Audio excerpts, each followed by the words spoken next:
जैसा कि आप सब जानते हैं, एक्ट्रेस दिलजीत कौर और निखिल पटेल को लेकर काफी सारी चर्चा है और बताया जा रहा है दिलजीत कौर अपने बेटे के साथ इंडिया वापस लौट आई हैं और वो निखिल पटेल से डाइवोर्स लेने वाली हैं।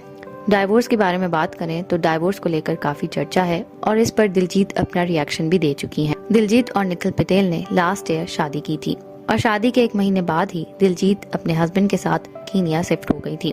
शादी के शुरू में सब कुछ बहुत अच्छा था, लेकिन अब एकदम से डाइवोर्स को न्यूज आने पर फैंस काफी शॉक्ड हैं और दिलजीत और निखिल के एक क्लोज सोर्स ने दोनों के रिलेशनशिप के बारे में कुछ बात की है और बताया है कि इस डाइवोर्स का रीजन क्या है। क्लोज सोर्स के माने तो क्लोज सोर्स ने ये बताया है कि निखिल और दिलजीत के बीच में शादी के शुरू में सब कुछ बिल्कुल ठीक था, दोनों बहुत हंसी खुशी रह रहे थे और दिलजीत कौर कीनिया भी शिफ्ट हो चुकी थी।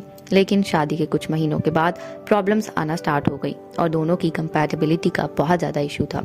दोनों एक दूसरे के कंपैटिबल बिल्कुल भी नहीं थे और एक दूसरे के साथ समय गुजारते गुजारते एक दूसरे के साथ रहना मुश्किल होता गया, क्योंकि दोनों एक दूसरे से ऑपोजिट हैं और दोनों एक साथ रह नहीं सकते।